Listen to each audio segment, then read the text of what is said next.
Hello friends, welcome to Kankalai family vlog. இந்த video பெண்கள் ஒவ்வொருத்தரும் கண்டிப்பாக பார்க்க வேண்டிய வீடியோங்க. யாருமே ஸ்கிப் பண்ணிடாதீங்க. ஒரு பெண்ணிற்கு புகுந்த வீடும் பிறந்த வீடும் சரியில்லைன்னா அந்த பொண்ணோட நிலைமை அனாதை தான். நான் சொல்ல போகிற கதையோட எண்டில் அந்த பொண்ணோட நிலைமையும் அதுதான். அந்த பொண்ணு எடுத்த முடிவு சரியா, அவளுடைய பிரச்சனைக்கு அந்த பெண் எப்படி தீர்வு கண்டிருக்கலாம் அப்படிங்கிறத நீங்களே கமெண்டில் சொல்லுங்கள். ஒரு குடும்பத்தில் ஒரு அப்பா, அம்மா, 2 பேர் தங்கச்சி. அப்பா சிறு வயதிலேயே இறந்துடுறாங்க. அம்மா மறுமணம் புரிஞ்சுக்கிறாங்க. மறுமணம் புரிஞ்சதுனாலையோ என்னவோ அவங்க வீட்டில் இருந்து அவங்க உறவினர்களும் சரி, அவங்க உறவுகளும் சரி, எல்லாருமே ஒதுக்கி வச்சிடுறாங்க அவங்க அம்மாவை. அவங்க அம்மா 2 குழந்தையும் வச்சு தனிமையில் தான் வாழ்ந்துட்டு வராங்க, கஷ்டத்தை மட்டுமே அனுபவிச்சுக்கிட்டு. இந்த பெண் குழந்தையில் பெரிய குழந்தை என்ன பண்ணுதுன்னு பார்த்தீங்கன்னா, ஒரு குறிப்பிட்ட வயசுக்கு அப்புறம் ஒரு வேலையில் கொண்டு போய் விட்டுறாங்க. வேலை வருமானம் மாதம் எவ்வளோன்னு பார்த்தீங்கன்னா, ஒரு 200 to 300 தான். வீட்டில் இருக்கிறது அந்த அப்பாவுக்கு பிடிக்கல. அதனால் ஏதோ ஒரு பிரச்சனை.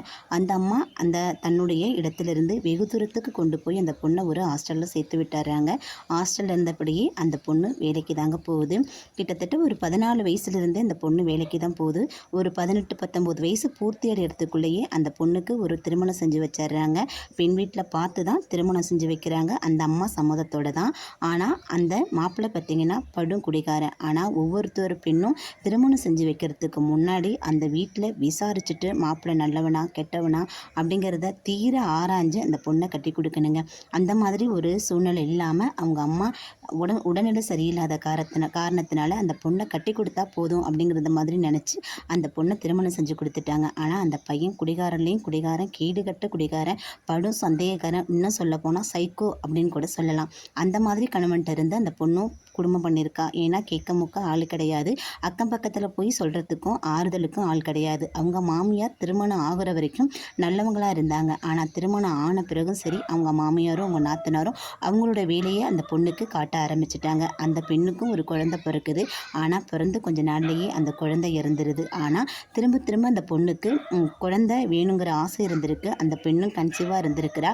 ஆனால் 4 முறை அபார்ஷன் ஆகிருக்குங்க. அந்த கணவன் அந்த பெண்ணை வயிற்றில் அடித்து அந்த குழந்தையை கருக்கலைச்சிருக்கான். ஆனால் அந்த பெண்ணு இப்போ தான் தெரிய வருது. அதுக்கு முன்னாடி இந்த பெண் யாரிடமும் இந்த பற்றி கூறவும் இல்லை. அவளோட பற்றிய எந்த ஒரு விவரத்தையும் யார்கிட்டும் தெரிவிக்கவும் இல்லை. பக்கத்தில் இருக்கிற போலீஸ் அதிகாரிகளோட கூட கொண்டு போய் அந்த பொண்ணு அவங்களுடைய நிலையை அறிவிக்கவும் இல்லை, புகார் கொடுக்கவும் இல்லைங்க. எவ்வளோ பிரச்சனை, எவ்வளோ கொடுமை. அந்த பொண்ணு வெறும் பிரச்சனையை மட்டுமே தாங்கி போராட்டங்களை சந்தித்து வாழ்ந்தாகணும் அப்படிங்கிற ஒரு சூழ்நிலையில் கட்டாயத்தில் அவள் வாழ்ந்துக்கிட்டு தான் இருக்கிறா. ஆனால் அந்த பெண்ணு அவளுடைய கணவரோட சம்பாத்தியத்தில் வாழலை. கடைசி வரைக்கும் தன்னுடைய உழைப்பாலேயே அவள் இருந்திருக்கிறா. தான் உடைச்சி தான் சாப்பிட்ருக்கிறா, தான் உடைச்சி தன் கணவனுக்கு கொடுத்துருக்கிறா. ஆனால் கணவன் காலையிலே கண் முடிக்கிறது எங்கன்னு பார்த்தீங்கன்னாக்கா அந்த ஒயின் ஷாப்பில் தான் கண் முடிப்பாராங்க. அவர் சொல்வாராம், அந்த ஒயின் ஷாப்பு தான் அவருக்கு சொர்க்கமே, சொர்க்க வாசலே அவருக்கு அதுதான் அப்படிங்கிற மாதிரி. அதையும் தாங்கி கொண்டு தனக்கு போகிறதுக்கு இடம் இல்லாமல் அந்த வீட்டிலையே வசித்து வந்திருக்கா. ஒரு குறிப்பிட்ட காலத்துக்கு அப்புறம் அந்த கணவன் அந்த மனைவியை விட்டு வேறொரு பெண்ணை திருமணம் செய்யறதுக்கு முயற்சிக்கிறான். திருமணமும் தெரியாமல் செஞ்சுக்கிறான். ஆனால் அந்த பெண்ணிற்கு திருமண வயது இல்லை. ஆனால் போலீஸாரே அதை கண்டுபிடிச்சி அவனுக்கு சிறை தண்டனை கொடுத்துருக்குறாங்க. சிறை தண்டனை பார்த்தீங்கன்னா 3 வருஷம் to 4 வருஷம் அவனுக்கு வழங்கப்பட்டிருக்கு. அது வரைக்கும் அந்த பெண்ணு தனிமையில் தான் இருந்திருக்கிறா. நான் மாமியார் வீட்டில் இல்லை, ஒரு பெண்கள் விடுதியில் தங்கி அவள் வேலைக்கு போயிருக்கா. அப்போ கூட அந்த மாமியாரோ அந்த நாத்தனாரோ அந்த பெண்ணை கூப்பிட்டு ஆதரிக்கவும் இல்லை, அன்பாக பேசவும் இல்லை. ஆனால் அந்த பெண்ணுக்கு தேவை அன்பும் ஆதரவு தான், மற்ற எதுவுமே அவள் எதிர்பார்க்கல. அந்த அன்பும் ஆதரவும் அவளுக்கு கொடுத்துருந்தா இந்த மாதிரி நிலைமை அவளுக்கு வந்திருக்குமா என்பது தெரியலை. ஆனால் அவள் எடுத்த முடிவு விபரீத முடிவாயிடுச்சு. திரும்பவும் சிறையில் வந்த கணவனோட நம்ம தங்கியிருந்த விடுதியிலிருந்து கிளம்பி அவள் கணவரோட போய் திரும்பவும் வாழ்கிறா. ஆனால் திரும்பவும் அந்த கொடுமையான கணவன் என்ன பண்ணுறான்னா விடிய அடிப்பானாங்க. கையில் எச்ச துப்பி வச்சு அந்த கையில் இருக்கிற எச்சிலும் கீழே வலியக்கூடாதான், அவள் கண்ணுலேருந்து கண்ணு தண்ணியும் வரக்கூடாதான். வந்ததுன்னா மீண்டும் மீண்டும் அடிப்பானா. அப்போனா எந்த மாதிரி ஒரு சைக்கோவாக இருந்திருப்பான்னு பாருங்கள். இது கதை இல்லை, உண்மையாக நடந்த ஒரு நிஜம். எத்தனையோ முறை போய் அவங்க மாமியார்கிட்ட சொல்லியிருக்கா. அவங்க மாமியார் அதெல்லாம் கேட்குற மாதிரியே தெரியல. ஆனால் மாமியாரும் தன் மகனுக்கு பயந்துக்கிட்டு தன்னிடம் காசு கேட்பான்னு சொல்லிட்டு ஒரு இடத்த விட்டு 100 இடம் மாறி இருக்கிறாங்க. ஆனால் அந்த மருமகளை ஒரு நட கூட வா நம்ம வீட்டில் இருந்துக்கலாம், நான் உன்னை பார்த்துக்கிறேன் அப்படின்னு சொல்லிட்டு ஒரு நட கூட அந்த பொண்ணை கூப்பிடவே இல்லைங்க. அந்த பொண்ணும் எவ்வளோ அடி உத எல்லாத்தையுமே தாங்கிட்டு ஒரு குறிப்பிட்ட காலத்துக்கு அப்புறம் அவனோட இருக்க முடியாது, நம்ம தனிமையில் இருந்தாகணும், நமக்கு திருமண வாழ்க்கையே வேண்டாம் அப்படின்னு முடிவு பண்ணி தனிமையில் வாழ்கிறதுக்கு முயற்சி பண்ணிட்டா. இருக்கிற ஊரை விட்டு வெளியூர் தூரமாக போயிட்டா. தூரத்தில் போய் ஒரு 16,000 17,000 சம்பளத்துக்கு ஒரு கம்பெனியில் வேலைக்கு சேர்ந்து வேலையும் செஞ்சுக்கிட்டு இருந்தாங்க. கிட்டத்தட்ட ஒரு 9 மாதம் அப்படி அந்த அளவுக்கு வேலை செஞ்சுருக்கா. அவளால் முடிஞ்ச அளவுக்கு அவளுடைய தங்கைக்கும் உதவி செஞ்சுருக்கா, பொருள்களை சேர்த்து கொடுத்துருக்கா. தானும் அவளுக்கு தேவையான பொருட்களையும் வாங்கி வச்சுருந்துருக்குறாங்க. ஒரு குறிப்பிட்ட காலத்துக்கு அப்புறம் தான் தங்கச்சி வீட்டுக்கு பார்க்கலான்னு வந்தாலோ இல்லை வேறு எந்த செய்திக்கு வந்தாலோ தெரியல, ஆனால் வந்திருக்காங்க. வரும்போது அவளுடைய மாமியாரும் நாத்தனாரோட அத்தையும் பார்த்துருக்குறாங்க. பார்த்ததுக்கப்புறம் என்ன ஆயிட்டுன்னு பார்த்தீங்கன்னா, என் மகன் திருந்துட்டான், நல்லவனாயிட்டான், என் மகனோட வந்து வாழு அப்படின்னு சொல்லி அந்த பொண்ணை மைண்ட் வாஷ் பண்ணி அந்த பொண்ணை வீட்டுக்கு திரும்பவும் அழைச்சிட்டு போயிடுறாங்க. ஒரு 2-3 நாள் கழித்து வேலைக்கு வரலங்கவும் வேலை பார்த்த இடத்துல இருந்தும் அந்த பொண்ணை வேலையை விட்டு தூக்கிடுறாங்க.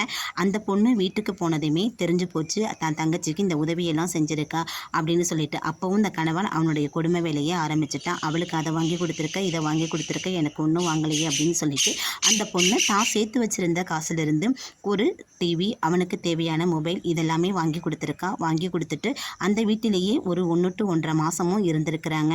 அதுக்கப்புறம் பிரச்சனை மூண்டு போச்சு. இவ்வளவு நாள் நீ தனிமையில் இருந்தியே, நீ தனிமையில் தான் இருந்தியா, நீ வந்து விடுதியில் தான் தங்கியிருந்தியா அப்படிங்கிற சந்தேகமும் அவன் மேலே எழ ஆரம்பிச்சிருச்சு. இல்லைங்கிற போராட்டத்தை எவ்வளோ போராடி பார்த்துருக்கா, அவளும் சொல்லி பார்த்துருக்கா, அவளால் முடியல. ஒரு குறிப்பிட்ட காலத்துக்கு அப்புறம், நான் காலம்னா ரொம்ப நாள் இல்லை, நாட்களுக்கு அப்புறம் அவள் என்ன பண்ணியிருக்கானாக்கா, இருக்க முடியாது அப்படின்னு சொல்லிட்டு வேண்டாம் நவுந்து போயிடலாம், டைவர்ஸ்க்கு அப்ளை பண்ணலான்னு சொல்லிட்டு ஸ்டேஷனில் போய் டைவர்ஸ்க்கும் அப்ளை பண்ணியிருக்கா. ஆனால் வந்து ஸ்டேஷனில் என்ன சொல்லிட்டாங்கன்னா, இது வந்து இங்கே எடுத்துக்க முடியாது, நீங்கள் மகளிரில் போய் தான் பார்த்துக்கணும் அப்படிங்கிற மாதிரி அமைச்சு வச்சுட்டாங்க. இவளுடைய கம்ப்ளைண்ட் வந்து ஒரு செஷன்ல 2 செஷன்ல 2-3 இடத்துல இவ போய் புகார் தெரிவிச்சிருக்கா. ஆனால் அந்த புகாருக்கு தக்க நடவடிக்கை எடுத்தாங்களா எடுக்கலையாங்கிறது நமக்கு தெரிய வரல. அப்போ நடந்த பிரச்சனைக்கு அவள் அந்த வீட்டை விட்டு கிளம்பி அவளுடைய தோழி வீட்டில் போய் அடைக்கலம் புகுந்திருக்கா. தோழி வீட்டில் போய் அடைக்கலம் போகவும் இந்த குடிக்கார கணவன் என்ன பண்ணியிருக்கான், இரவோட இரவா அவளுடைய தங்கை வீட்டுக்கு போய், என் மனைவி இங்கே தான் இருக்கிறா, வெளியே அனுப்பு, இல்லைனா உன்னை கொன்னுடுவேன், அவளை எங்கே வந்தாலும் பார்த்தாலும் கொன்னுடுவேன் அப்படிங்கிற மாதிரி கொலை மிரட்டல் விடுற மாதிரியெல்லாம் பேசியிருக்கிறான். அந்த பொண்ணையும் பயமுறுத்திட்டு வீட்டுக்கு வந்திருக்கிறான். இந்த செய்தியை காலையில் ஒரு 8 மணி to 9 மணிக்கு 7 to 8 மணி அந்த அளவுக்கு அவளுடைய தங்கை இந்த பொண்ணுக்கு ஃபோன் பண்ணி சொல்கிறா.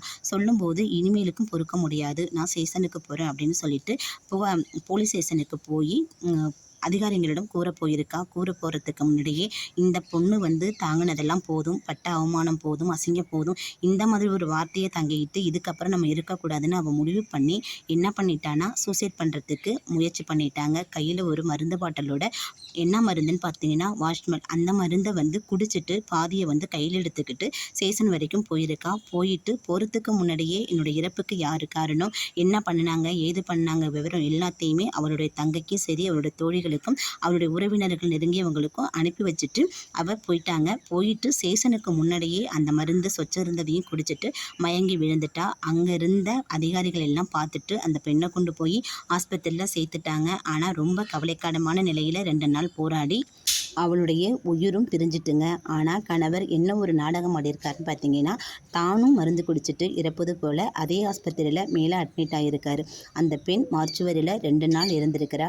2 நாள் இருந்து கொஞ்சம் கூட கண்ணீர் வரலை, மனசு உறுத்தலை. அந்த பையன் கீழே வந்து இறங்கி வந்து இந்த பொண்ணை என்னன்னு கூட பார்க்கல.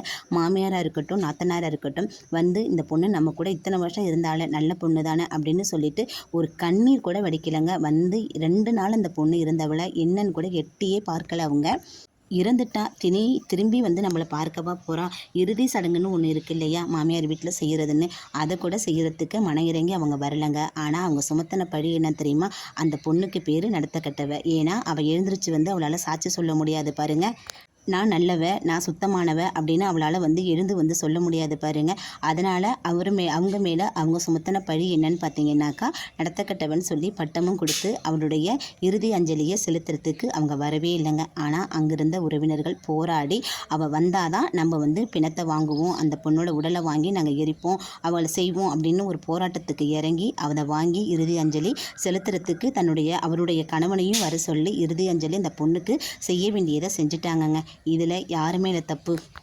இவ்வளோ நாள் தனிமையில் போராடின அந்த பொண்ணு இன்னும் கொஞ்ச நாள் தனிமையிலேயே போராடி இருக்கலாம். தான் உயிருக்காக இந்த மாதிரி ஒரு முடிவை அவள் எடுத்திருக்கக்கூடாது. என்ன தான் தன் மேலே பழி போட்டாலும் தான் தைரியமாக இருந்து நான் நல்லவ அப்படிங்கிற மாதிரி நிரூபிச்சிருக்கணும். அந்த கணவனுக்கு தகுந்த தண்டனையை அந்த பொண்ணு வாங்கி கொடுத்துருக்கணும். ஆனால் நல்ல ஒரு பொண்ணு தான் இறந்த பிறகும் தேவையில்லாத ஒரு பட்டத்தை சுமந்து கொண்டு தன் உயிரையும் மாற்றிக்கிட்டாங்க. எவ்வளோ ஒரு ஈவ இரக்கமற்ற மனிதர்கள் இந்த உலகத்தில் இன்னமும் வாழ்ந்துக்கிட்டு தான் இருக்கிறாங்க.